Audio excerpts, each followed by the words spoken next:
House of Representatives today expected to vote on two different packages, but let's take you live right now to the border with Seattle Mayor Jenny Durkan.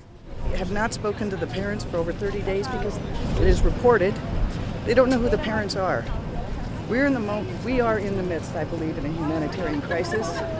Our country is better than this. I think we need to move forward as a country to right the wrongs that have been done here and to treat these people with the human dignity that they deserve. Any hope that you're going to get into that facility today? We have a request on file. We've not heard an official response. The initial response was that it was not putting in time. I hope that that's changed because I think it will help the American public. Let them see what's inside. If we have nothing to hide, if we're not ashamed, then they should open it up to the press, to the public, and to elected officials. They should stand by what they do, or they should stop doing it. Seeing these places, anything surprised you? I think what surprises me is it is hard to visualize how remote, how hot, and how desolate it is until you're here. This is not a place anyone would design to place children. And that you put up makeshift tents and hold them by hundreds, if not thousands. They're expanding the facility here. They're looking for facilities across the country. It's now been reported that they're contracting with the Department of Defense to repurpose military institutions to house children. We've never done that in the history of our country. This really is a moral crisis as well as a legal crisis. And the fact that one of the mayors of the biggest cities in the country in?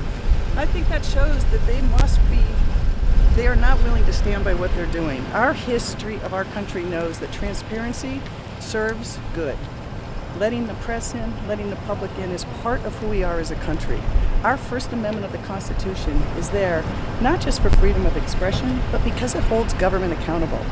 The fact that they will not let the people see what they are doing tells me that they're not proud of it or they don't know what they're doing, and it is probably both. And what do you hope to accomplish by coming here even if they won't let you in?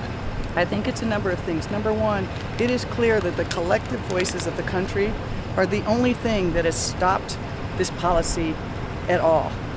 The executive order was deficient. It did not go far enough. It did not address at all, for example, where the children who are already being held should be placed. It doesn't talk about what they do when they don't have enough resources to house the children. They're depending on a court order to change in order to do what they want to do. We know that's unlikely. So I predict that in weeks, that if not months, they will continue to separate children from their parents. They will lose thousands of children in the system. And we will continue on this path unless the American public demands differently, unless Congress demands differently. And the only way that will happen is from the collective action and collective voices of America. And I think the mayors of many large cities being here and small towns from all four corners of this country and from its heartland, standing together, Republicans and Democrats, saying we are a better country than this, makes a difference. Now I think I have to go up there. Yeah, thank you. Thanks. Now we need to get Thank you. So you've been listening to Seattle Mayor Jenny Durkan, who traveled to Texas with a group of bipartisan group of mayors from around the country. They're trying to get into one of the detention centers. It sounds like it's unclear if they're going to be able to do so. And this was in Tornillo, Texas. This is in Tornillo, Texas, which is about 45 minutes southeast of El Paso, where they flew into yesterday. A lot of those mayors and media members making the trek down an hour ahead. They're on Mountain Time Zone there, so 9 o'clock locally.